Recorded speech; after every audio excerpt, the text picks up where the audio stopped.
I was a little surprised not to see more British films here, or is that usually the case? There are many reasons for that. The first one is that our colleagues at Telluride, they're very clever at grabbing the most important British titles as soon as they are completed, meaning... So it's the economics of traveling and going to both no, places no, at once. London to Venice or London to Telluride cannot be compared. But no, it's and also to Toronto. No, it's the Toronto journey. No. It's a very simple reason. I mean, Telluride always happens around Labor Day weekend. And we had already. I mean, there is really quite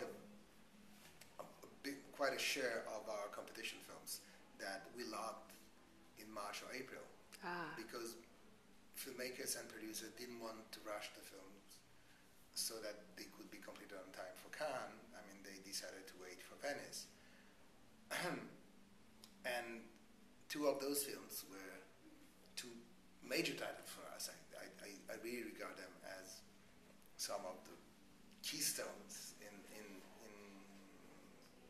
the program. I mean, I had to start from those titles, and those are Sofia Coppola Somewhere and Julia Schnappel's Miral. So then you have the answer, since I knew that Potiche, I mean, the public response to Potiche, I have not seen this in over 30 years. It's a boomer comedy. It hits, it's so much fun. And Catherine Deneuve has never been better.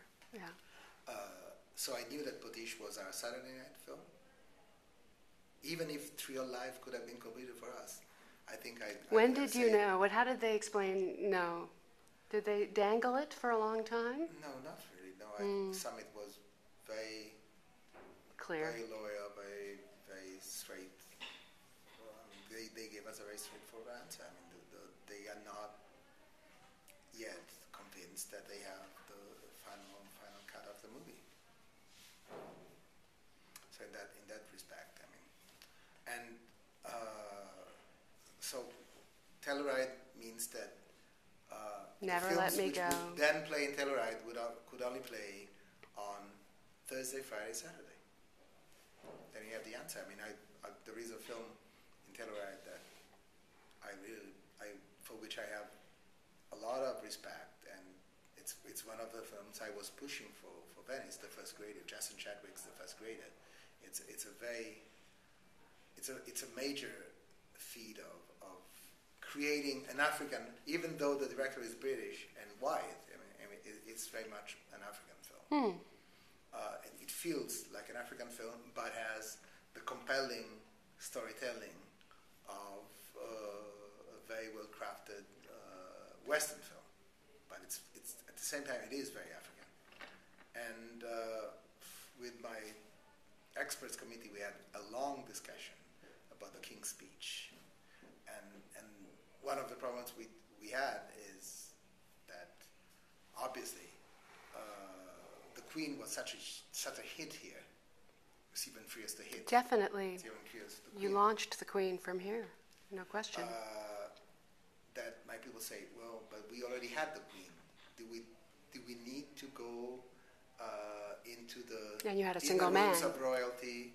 A single man too. Yeah, no, but I mean, I'm talking about the subject matter. Yeah. So and because they hesitated, then Telluride locked the film. And because it is, unfortunately, the same committee that did not allow me to offer competition to Slumdog Millionaire, although, I mean, we talked with Danny Boyle. I mean, he felt he had to show loyalty to Telluride and with 127 hours. Yeah.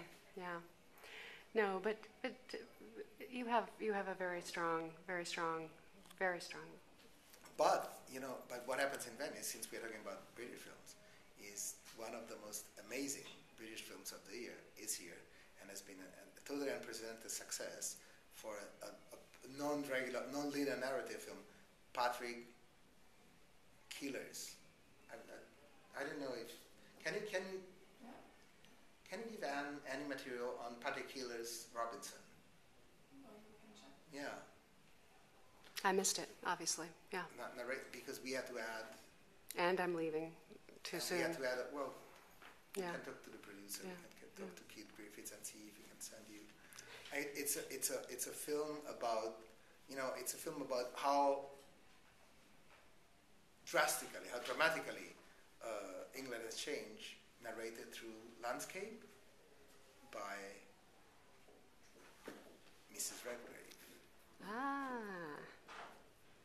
Now, the film that my friend saw that I did not see that she was very excited by was 1960, which really blew her away. See, This history of Italy. One of the reasons. North and south. We had to insist. We had such a consistent number of Italian films. Is that all of a sudden, because of the financial crisis, because some of the financial instruments were suddenly found lacking, is that Italian cinema has become again an industry of prototypes. They're being conservative. Totally. And they've been repeating what really worked over the last 1 or 2 seasons, and now they have started experimenting. A lot of filmmakers have started